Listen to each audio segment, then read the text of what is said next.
What are we holding on to when life lets you down? When this life,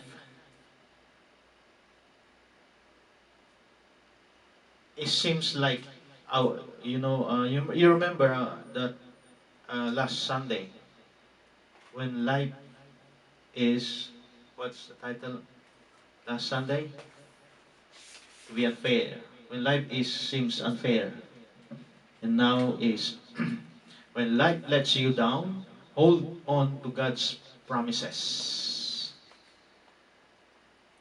So, what are you, or what are you holding on to when life lets you down? Many of us have felt disappointed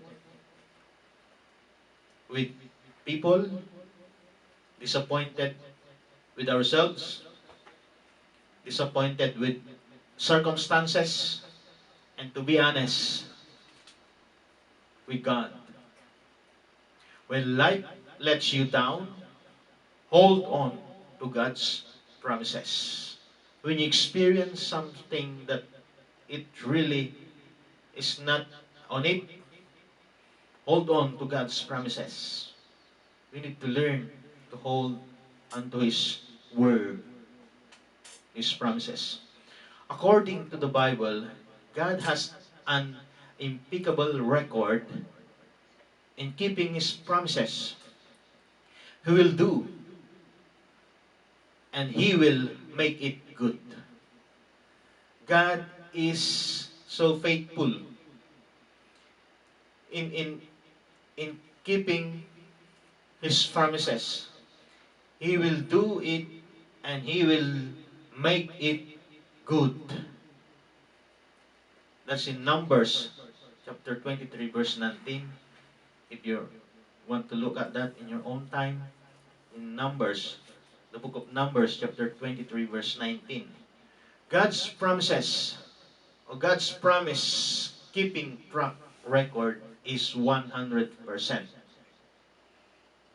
And Jeremiah 21:45, not one of God's promises failed. All of them came to pass. The message for today, our message is based on the book of Psalms, chapter 34, as I've read a while ago. And the background of the psalm is revealed in in, its introduction.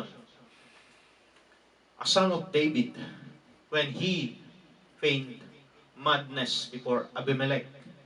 David was running away from King Saul, who was hunting him down to kill him. In his desperation, David went to the Philistines and King Abimelech, his enemies. When David realized how much danger he was in, he pretended to be crazy. And Abimelech drove him away. So this psalm is what David wrote coming from that experience on that time. In Psalms 34, verse 1 to 8,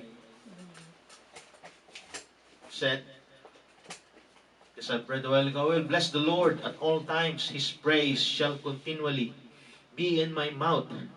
My soul will make its boast in the Lord. The humble will hear it and rejoice. O magnify the Lord with me, and let us exalt His name together.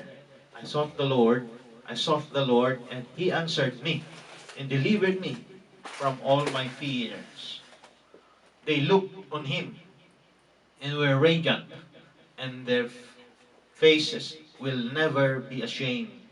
This poor man cried, and the Lord heard him, and saved him out of all his troubles. The angel of the Lord encamps around those who fear Him, and rescue them. O taste and see that the Lord is good. How blessed is the man who takes refuge in Him. That's in Psalms 34 verse 1 to 8. So David declares his praises for God and encourage us to do the same. We are to bless, praise, adore, salute, boast, rave, celebrate, and magnify. Make great the Lord. In verse 1 and 3, God is saying that if there is one thing that we should celebrate, it is that we understand and know Him.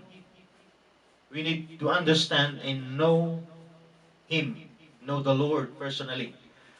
In the law, in Jeremiah chapter 9, verse 23 and 24, compared to wisdom, might, and riches, the most precious thing we could ever have is a personal relationship with God. I will repeat it again. The most precious thing we could ever have in this life is a personal relationship with our Lord Jesus Christ, our God. Only when we have a personal relationship with God can we experience who He is in our lives. In verse 4 and 5, God answered and delivered David from his fears. David might have feared being tortured or killed by the Philistines or being turned over to Saul. It's normal to have fear, but we need to bring them to the Lord. Our fear, needs to bring them to the Lord, to our Lord Jesus Christ. So this psalm is reminding us that when we look back, we will not be disappointed. The angel of the Lord is God, and by the word encamps. It means He goes with us wherever we go. In verse 7, David was not just speaking from a one-time experience with God. He had personally known God in his entire life for many years. Knowing God personally changed David's perspective, even as a young man. In 1 Samuel chapter 17, verse 37, in continuing to verse 8, says refuge. So refuge means to put your trust in that place or person. David was declaring, if you put your trust in the Lord, you are most blessed. But why did he say, taste and see? Because David experienced, because David tasted and see it. So taste and see. David is saying, trust Him. Don't turn your back on Him. Don't doubt on Him. Hold on to His promises, and you will see that the Lord is good. In Psalms 34 verse 9 to 22, if you want to look that in your own time, Psalms 34 verse 9 to 22, David declares the promises of God that are meant for God's people, followers of Jesus. There are three promises that we are going to look at in, in this book, in the book of Psalms 34. There are three promises that we're going to look at. Promises number one, God will provide all that is good for you and I, and for each and every one.